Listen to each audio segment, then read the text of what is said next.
உங்க அம்மா அப்பாவை உங்க ஃபேமிலி எல்லாம் நீங்க மிஸ் பண்றீங்களா? எப்பவுமே தான் மிஸ் பண்ணுவேன். என் வீட்ல நான் ஒரு வேலையும் செய்ய மாட்டேன். ஆனா இங்க எல்லா வேலையும் நான் தான் செய்யணும். என் புருஷன் என்ன நல்லா தான் பாத்துக்கிறாரு. மாமியார் மாமனார் இருக்கும்போது கூட எந்த பிரச்சனையும் இல்ல. அவங்களும் ரொம்ப நல்லவங்க தான். ஆனா 1000 தான் இருந்தாலும் அப்பா அம்மா கிட்ட இருக்கிற உரிமை இந்த உலகத்துல வேற யார்கிட்டயும் வராதுல்ல. 3 மாசத்துக்கு ஒரு வாட்டி வீட்டுக்கு போவேன்.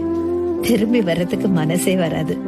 பரீட்சை முடிஞ்சு 2 மாசம் லீவுக்கு அப்புறம் இஷ்டமே இல்லாம ஸ்கூலுக்கு போவோம்ல, அப்படிதான் இருக்கும் ஒவ்வொரு வாட்டியும் திரும்பி வரும்போது.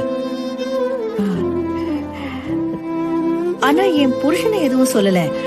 அவர் என்ன ராணி மேல எந்த தப்பும் இல்ல. நீங்க அவங்கள ராணி மாதிரி தான் பாத்துக்கிறீங்க. ஆனா அவங்க வீட்டுல அவங்க ராணி மாதிரி இல்ல, ராணியாவே இருப்பாங்க. அதான் வித்தியாசம். அப்பா, உங்களுக்கு ஞாபகம் இருக்கா? உங்க அக்கா வீட்டுக்கு போய் ஒரு வாரம் தங்குவோம். உங்க சொந்தக்காரங்க வீட்டுல எல்லாம் கூட அப்பப்ப தங்குவோம். அப்பெல்லாம் நீங்க என்ன சொல்லுவீங்க தெரியுமா?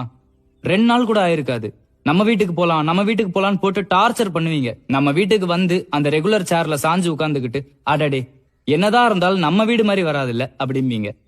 அப்ப அதே மாதிரிதானே அவங்களுக்கும். வேற ஒரு வீட்டுல ஒரு வாரம் கூட உங்களால தாக்கு பிடிக்க முடியல. ஆனா அவங்க பிறந்து வளர்ந்து இத்தனை வருஷம் வாழ்ந்த வீட்டை விட்டுட்டு எந்த சம்மந்தமுமே இல்லாத வேற ஒரு வீட்டுக்கு வந்து 1000 தான் இருந்தாலும் இல்ல, அது நீங்களாவே இருந்தாலும் அவங்க வீடு மாதிரி வராதுல்ல.